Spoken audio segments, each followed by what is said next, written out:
Assalamualaikum warahmatullahi wabarakatuh. Bismillahirrahmanirrahim. Alhamdulillahirrabbilalamin. Perkenalkan, saya Wahyu Maulana Yusuf dari Prodi Ilmu Al-Quran dan Tafsir Fakultas Usuluddin dan Pemikiran Islam.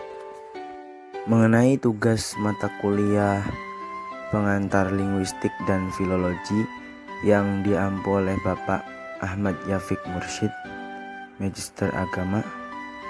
Pada kesempatan ini, saya akan membahas tentang tekstologi dan kodikologi guna memenuhi tugas mata kuliah pengantar linguistik dan filologi.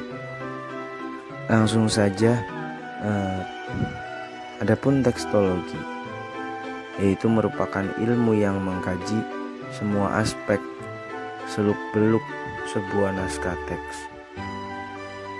Dan teks tersebut masih berupa kandungan naskah yang masih abstrak, hanya dapat dibayangkan.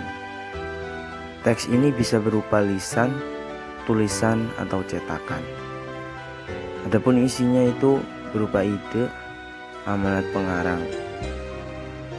Bisa berupa teks naskah muda atau naskah tua. Lanjut, 10 unsur tekstologi. Yang pertama, tekstologi menyelidiki sejarah teks suatu karya. 2. Dimulai dari penyuntingan. Ketiga, edisi teks harus menggambarkan sejarahnya. Yang keempat, tidak ada kenyataan tekstologis tanpa penjelasan. Yang kelima, secara metodis, perubahan secara sadar harus didahulukan daripada kekeliruan. Yang keenam, teks diteliti sebagai keseluruhan. 7. Bahan yang mengiringi teks harus diteliti pula. 8. Perlu diteliti pula sejarah teks dari karya lain. 9. Menyalin dan lembaga penyalinan harus teliti pula. Yang terakhir, rekonstruksi teks tidak dapat menggantikan teks yang diturunkan.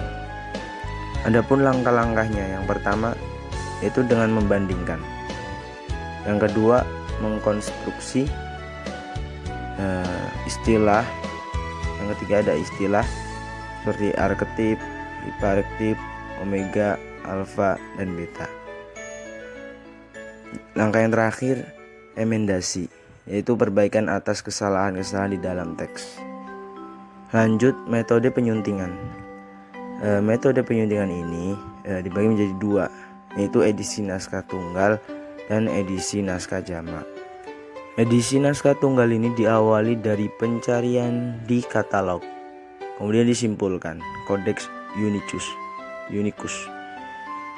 Menurut Robson, yaitu ada 2 cara.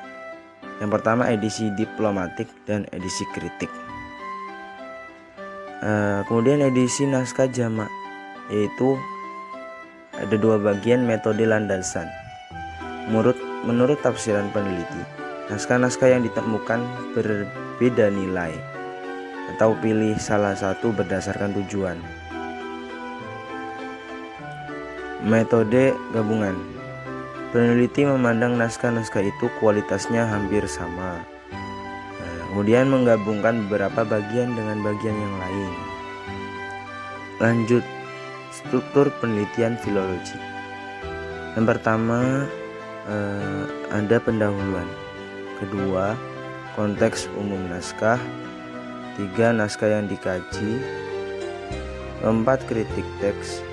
5, pembahasan naskah dan teks. Yang terakhir ada kontekstualisasi teks. Kemudian ada kodikologi, berasal dari bahasa Latin codex, jamaknya codices, artinya naskah manuskrip, manus and manuscripts, handscript. Kodikologi menurut Robson yaitu pelajaran naskah. Adapun kodikologi menurut Berit yaitu gulungan atau buku tulisan tangan pada teks kuno. Kodikologi menurut Yudiafi yaitu mempelajari bahan umur serta tempat dan pemikiran-pemikiran penulisan naskah. Ruang lingkup kodikologi ini meliputi identifikasi, bagian naskah, tulisan, penjelidan, dan sejarah naskah. Lanjut, unsur kodikologi. Yang pertama ada tempat penyimpanan naskah. Naskah terbanyak di Indonesia. Perpustakaan Nasional menghimpun sejak 2 abad. Diawali Batavia, Genootschap van Kunsten en Wetenschappen. Kemudian naskah banyak tersebar di balai bahasa, museum, pesantren, yayasan, pemerintahan daerah, bahkan di masjid-masjid, perpustakaan universitas, dan di istana. Kemudian ada alas naskah, yaitu suatu yang dipakai untuk menulis teks sehingga menjadi sebuah naskah. Dunia itu bambu dan sutra, itu di Cina. Kalau di India menggunakan daun palma. Di Mesopotamia itu dari batu bata atau dari tanah liat. Di Mesir menggunakan papirus. Kalau di Iran bisa menggunakan baja, linen, velum, sutra, dan perkaman. Di Eropa sudah menggunakan kertas. Di Birma menggunakan kain. Di Ibrani menggunakan kulit binatang, atau batu-batu, kulit, kura-kura, tulang gading. Kemudian ada cap kertas, yaitu watermark dan countermark. Kemudian umur dan daya tahan. Umur naskah itu tergantung alam dan perawatan. Ketika alam tropis itu menjadikan naskah cepat rusak, yakni maksimal sekitar 2 abadan. Kemudian unsur kodikologi ada juga penulisan. Terus iluminasi. Iluminasi itu seperti pembingkaian dan penghiasan teks. Kemudian yang terakhir ilustrasi, yang dimana di sini ada gambar pendukung isi teks, penjelas teks, bisa terletak di mana saja. Lanjut, ada alur penelitian.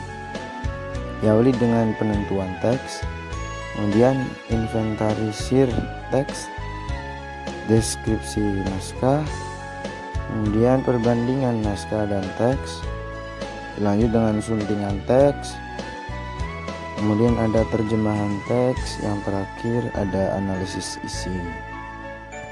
Yang terakhir ada perbedaan naskah dan teks antara kodikologi dan tekstologi. Dari aspek kodikologi yang dilihat yaitu sebuah naskahnya yang merujuk pada fisik dokumen. Sedangkan tekstologi itu lebih kepada teksnya, merujuk pada tulisan atau kandungan isi dari dokumen tersebut. Baik, cukup sekian dari saya, kurang lebihnya mohon maaf. Billahi taufik wal hidayah. Wassalamualaikum warahmatullahi wabarakatuh.